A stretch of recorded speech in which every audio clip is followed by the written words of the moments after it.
Razor burn and ingrown hairs are uncomfortable and unsightly, but thankfully also avoidable. According to dermatologists, these type of skin irritations are often the culprit of improper shaving techniques. Razor burn and ingrown hairs are caused by shaving too close, shaving with a dull razor, and not prepping skin beforehand. Skipping exfoliation, shaving cream, and lotion can also lead to skin abrasions. Amending how you shave your skin, whether it's your beard or your face or your head, can prevent rashes and bumps from forming and ensure that skin is left silky smooth every time. Let's get into some tips and tricks to avoid the razor burn and treat it. Real men get it.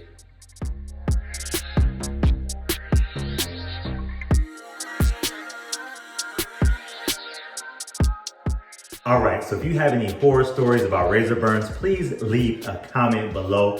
Help the bros out. We all can just gain information from each other to do and be better. All right, so there's honestly no hygienic reason that a man must shave. And in fact, dermatologists always tell us to pay attention to our skin. So some people have different skin conditions, and no matter what you try, your skin may be sensitive and you may get burns or abrasions. So that may be a tall tale sign that you either don't need to shave or you really have to take time with your technique. And I know guys are always trying to figure out what's the quickest way to do it, but sometimes you have to scale back, slow it down. So that's the first thing. Do you honestly, do you need to shave? And also paying attention to your head and your hair type. Now, I have been able to shave my head fairly decent in these past few years that I've been bald. If it comes to my face, using some of the same techniques will not work. Also going to my beard and even under here, my neck, I have to treat every area slightly different. So pay attention to that, man. As you're getting into this game and you're starting to shave different areas, pay attention how your skin is actually responding to the technique that you are using, and you may have to learn how to tweak one area at a time, whether it's your head, tweaking your face, or even tweaking your beard and underneath. All right, so what is razor burn? Us fellas know it's that very uncomfortable sensation after you shave. Sometimes you feel it a day after, where it's tingling, it may be blisters and bumps may form, and it's just totally uncomfortable. So what a lot of us don't realize what's actually happening there is that when we shave, there are two things occurring. We're not only shaving off hair in whatever area that we're shaving, but we're also taking off a layer of skin. So imagine my hands being the layers of hair and skin. One layer, bam, hair is coming off. The second layer, bam, skin is coming off. So as that's happening on our head, the razor burn is caused because that area isn't being moisturized. So it's just like taking some kind of scrape and going against your skin. It's nothing that's moisturizing, nothing that's lubricating it. And that ends up causing kind of a reaction for us to get that razor burn. So all what we're trying to do is figure out ways to reduce that, increase moisturization on our head, on our surface of our head, so that the shaving goes smoothly and those razor burns are less likely to occur. But again, you have to be paying attention to your head. You maybe cannot share, I just mentioned this, your head, your beard, your face in the exact same way. So take your time, learn your skin, learn your areas, and you'll do better, trust me. But let's keep it moving. So how do we get rid of razor burn if it has occurred? So the first thing is just rest. Taking those rests in between shaving. And that's just a good rule of thumb if you have sensitive skin anyway. You can't shave every day. I only shave like one time out the week. And that allows me to not develop razor burn wherever. So you need to take a break if the razor burn occurs. Just give yourself and give your areas time to heal, and you should be fine. Additionally, you can also apply over-the-counter remedies such as hydrocortisone to the affected area. That helps heal and speed it up. I also like to use Aquaphor. They use this a lot for example, when you get tattoos, but it's not just like petroleum jelly. It actually has like a healing ointment that's a part of it. So it works really well for razor burn, and also like if you just got a tattoo to cover it up as well. But try Aquaphor or over-the-counter cortisone. Really helps get rid of that razor burn. Razor burn. Okay, so it's part of our process, but as I mentioned before, remember the scenario of taking off a layer of skin and a layer of hair. We have to do whatever we can to moisturize that area to reduce the razor burn. So when we're thinking about shaving gel, that is like a crucial step, part of making sure you don't get razor burn. I love anything that has a vitamin E on there, oatmeal. This is the Target version of Aveeno, which works really well. It has those moisturizers in there to help make sure that the gel is on your head, so it allows for a smooth shave. That is very helpful. What else? A couple other things is your prep work. So at the barbershop, they will heat your head up with a hot towel. That is an awesome method. The hot towel method helps to kind of open your pores so that you can get those hair follicles to kind of stand up to get a nice close shave. And then also another thing you can do is to exfoliate. I have, this is a Walmart version of Neutrogena facial cleanser, oil-free, alcohol-free, but it cleans your pores. So using this, I use this on my head and my face to exfoliate. So what does exfoliating in that hot towel method do? Pretty much in short, your pores act as if, when pores, they say they're open, they really aren't open, but pores they don't open up like that, but they just kind of expand on your head. So when your head is hot and then you also use a deep cleaner and you exfoliate, what you're doing is you're letting the heat actually expand your pores, and you're letting the exfoliation get into those cracks to get any dirt or debris, which helps with a smoother shave, helps you so you don't have the irritation, and hopefully can avoid the razor burn. So that's why I tell fellas when I'm getting asked in the comments and they're like, what's a quick way? Sometimes, bro, especially us with sensitive skin, and that's a lot of times the men of color, African-American men, it can't be an easy way, because if you rush the process, you're bound to end up getting some nicks along the way, or possibly getting a razor burn. And I'll tell you, I recently went to the barber shop, and this was the first time in a very long time I let the barber actually use shave my head, the hot towel method, and then he used the straight razor. I still developed razor burn. So again, it's always not a foolproof method, but usually when I do it myself, 9 times out of 10, I avoid razor burn, except for one area. I'll talk about that in a little bit. But that are some of the tips and tricks we can do to get us in that process of making sure our prep work is good to avoid the razor burn from happening. And along with that prep work, just a few of the other tools, the shaving tool that you use, and also the aftershave that you use.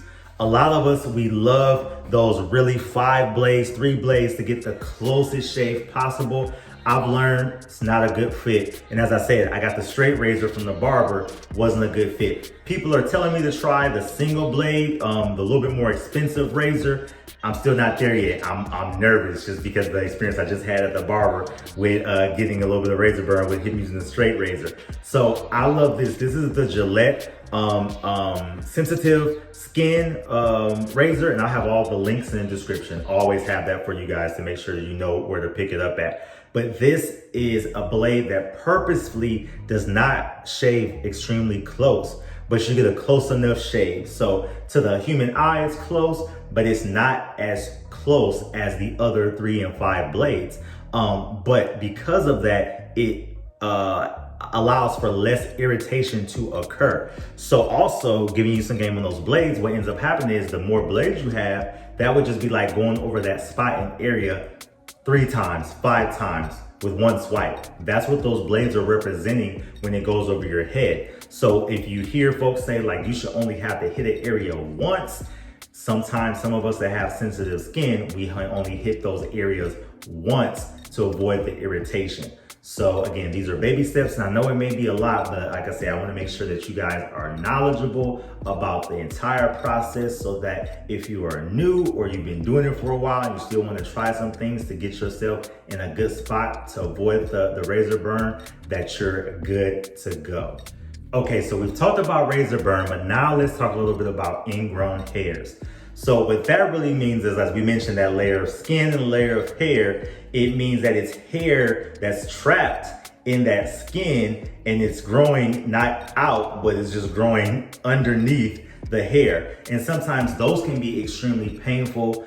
They can get filled with pus. And a lot of times you really do have to just leave those alone, let them heal on its own, using some of the methods that I mentioned, but stop shaving immediately. If you have really bad ingrown hairs, dermatologists even recommend using laser hair removal. But in those areas, you have to be very sensitive and make sure that you aren't using the 3 or the 5 blades. You have to really make sure you're being sensitive, because that can occur. Now, for some of us, as we are trying to attempt to learn our head, our beard, or our face, you may develop ingrown hairs all over. So that may be, again, your tall tale sign that shaving may not be the best fit for you. Or again, you have to pay attention to all these areas and see what is the best method for you. Now, I'll say this. Usually 9 times out of 10, every man usually can be okay with a close shave with a razor. Not a razor, with electric clipper. So this is my Andes, I forgot the model of this one, but people use Andes T-liners. This is an Andes, not having a description, but you can get pretty close. But a lot of men, we want it extremely close. If it's on the top of our head or if it's on our face, we want it extremely close. And sometimes you may not be able to achieve that because of just your skin and how it is. So usually 9 times out of 10, I could always get a good shave with this. It'll be close enough to the naked eye and avoid the ingrown hairs. If you have a sensitive area that seems to always get ingrown hairs or razor burns, you may have to use this method. Sometimes they say you could use this method as well. This is an Andes and this is a electric razor. This does not work for me. This one does. And why? This one, if you look at the makeup of it, I don't know, it seems like it is pulling at the hair, and that's what we don't want to happen. Remember, hair, skin. So it's still, when it's dry, it must be still pulling too close to my hair and skin, and the skin doesn't like that, so that irritation occurs. So I can't even use this, and this was like $100 item when I bought it. And a lot of barbers will use this on folks' head if they give them a tight fade, but I can't use this on my head at all, or on my neck. I just end up getting razor bumps or ingrown hairs. These with the clippers, I don't. And I don't have them extremely sharp, because you can always adjust your clippers to make them extremely sharp.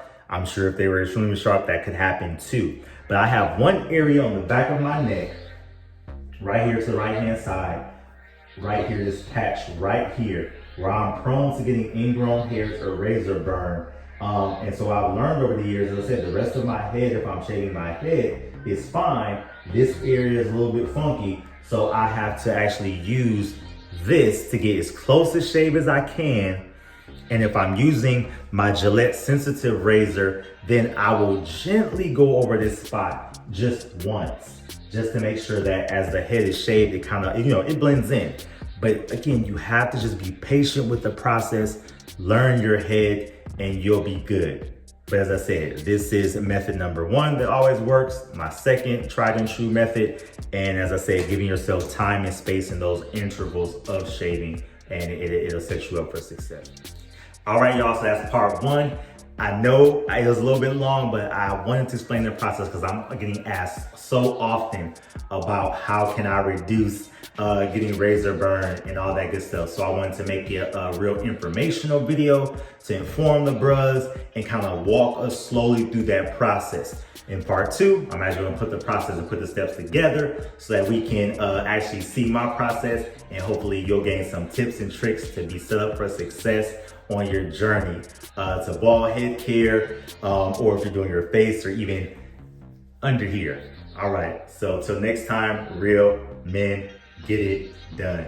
Peace and blessing.